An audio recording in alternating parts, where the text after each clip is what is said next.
Hello and welcome to a video showcasing some custom cards I have made for the Exploding Kittens card game.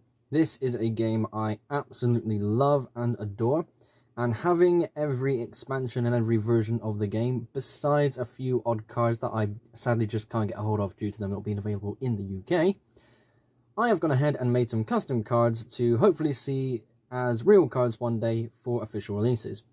So this is not endorsed by the Exploding Kittens team in any way, shape or form. This is just me being a bit excited for this game, and these are cards that are basically made by myself. The ideas are my own ideas. The drawings are also all hand done by myself and are my own drawings.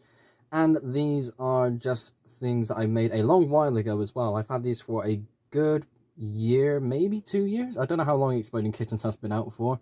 But yes, this is just my way of showing some more creativity for a game I very much love and adore. So for this expansion, we are going to be focusing on the Bursting Kittens, and as always, the title of the expansion does share the same name of the Exploding Kitten variant, and this one is of course the Bursting Kitten. This reads as follows: show immediately, and this can be diffused as normal. However, another player may diffuse this for you, and if they do, you, the person who received the Bursting Kitten, must do one of two things. Give the diffusing player a card from your hand, or let the diffusing player place the Bursting Kitten back into the deck wherever they like. There's only so much text I can really put on a card, so this is something that behaves in the same way as a normal Exploding Kitten. However, this is something that can also bring out a bit of sudden and unexpected teamwork from another player. You might be trying to screw one player over when all of a sudden another player goes, yeah, go on, I'll back you. And that can lead to a 2-on-1, which is something that could, spark a bit more excitement in the game. If you can't defuse this, you're out, just like you couldn't defuse a normal Exploding Kitten. But the whole idea of this is, again, to kind of bring out some potential teamwork between players. It might just be the one-time thing with this card, and of course there are two things that can be done to balance out another player defusing this for you. But the ultimate goal is to cause more chaos, and that is something I love with this card. The Reaper Kitten, and this is the most controversial one I have made. So this reads as follows: when you draw it, you show this card immediately. The game ends when this card is drawn. The player who drew this loses, and everyone else wins. This cannot be diffused, noped, avoided, or unaccepted in any way, shape, or form. The Reaper came for you. So yeah, I like the idea of certain mechanics in cards, and I love the idea in particular of this danger just being in the deck somewhere where it instantly ends the game. There's nothing you can do about it. Once it happens, it happens. And this is the controversial thing, of course, because this is it, it's the game ender. There's nothing you can do to avoid it besides shuffling the deck and drawing around it. But once you draw it, you're done. Another man's treasure. This reads as follows: each player turns in 2 cards from their own hands. You gather them, you shuffle them, then redistribute them. So if you've got some cards that are a bit rubbish, or you fancy trying your luck at trying to get something a bit more different, maybe you want to get that second beard cat to be able to steal off another player, or you have something like Potluck and you just don't want it. I mean, I don't blame you, Potluck is the worst card to exist. This is an opportunity to get rid of that and get something else. However, there is always the possibility to shuffle them and get the exact same cards back. At the same time, this is supposed to kind of satisfy the players, because there are a lot of moments where you do have a full hand, but there's nothing you can really do. Super Attack. This reads as follows: force the next player to take 5 turns. End your turn without drawing a card. I love the idea of super versions of cards. Super Skip is an official card, and there's 2 of them that exist in the game thanks to the 2nd and 3rd expansions. There kind of is with the See and Alter the Futures, but it's not quite super. But this is something that could absolutely work. It's the exact same as a normal attack card, but instead of 2 turns, it's 5 turns. I love it.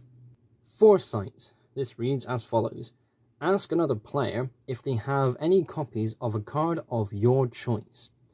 So this is a slower, more calculated card. And this works in the sense of you play this, choose another player, and you ask them, How many diffuses do you have? And the person you're asking, well, at least with the rules, let's say, must answer honestly. Maybe this could work in a way where you could lie, but I don't think that could really work with this card, because the whole point is to get more information to try and potentially steal something good from your opponents. So it could work, but depends on how people want to do their house rules. It's probably going to be a bit more argumentative, but at the same time, it's another good card that can exist. See the distance future reads as follows. Take the top 5 cards off the draw pile and put them to one side. Take the next 3 top cards and privately view them. Put them back in the same order, and then add the 5 set-aside cards back on top of the draw pile.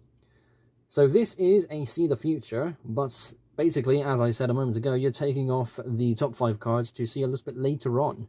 So you could do a See the Future times 5, then a See the Distant Future to get knowledge of what the next 8 cards are going to be. That is pretty damn powerful, because that's so much knowledge now in your possession.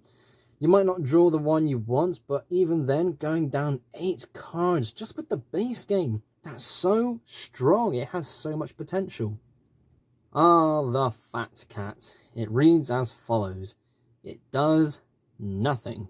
It can't be played and can only be removed by giving or taking with another player or being discarded. So this is another thing I love with card games, where there's a card that does basically nothing. Or rather, in this case, literally nothing. It's something that takes up a space in your hand, and of course you can't just play this, because that would remove the purpose of this card. You have to try and sneakily discard it, or even try and give it to another player if they ask for a favor or something. It's such a daft idea, but at the same time, it's one I adore this so much, because it creates more life in the game. Was like, oh, for goodness sakes, I want an opportunity just to get the Fat Cat. It's so cool to me. A lot of people don't really like this, and this definitely wasn't a favourite card when we put this into practice in games, but still, I want to see this recognised. This time round, we're seeing way too far into the future, and it reads as follows. Privately view the bottom 3 cards of the draw pile, and then put them back in the same order. So instead of the top 3 cards, it's the bottom 3 cards. Why does this matter? Well, swap top and bottom and draw from the bottom are cards that exist in the base game. Or rather with expansions, but those are cards that actually exist. So being able to see what can be drawn before you draw them for the bottom of the deck is just as valuable as drawing from the top. Whilst there's a lot more going on with the top of the draw pile, again, there's only those 2 other cards that kind of let you draw from the bottom. It's still more knowledge to your favour, and being able to do something like this, I for one think, is a really good idea. So those are all of the cards I have made for this expansion for Exploding Kittens. What do you think of these cards? What were your favourites? If you have any card ideas, how would you make them? I, for one, can only hope that these card ideas can eventually make it to the official game. Once again, I am not sponsored or endorsed by Exploding Kittens in any way, shape or form. I am just a fan of this game, making some custom cards to carry on my playing experience. Thank you all ever so much for watching. Be sure to keep an eye out on the community tab for polls and updates. Be sure to like and subscribe if you haven't already. I will see you all in the next episode. Bye bye.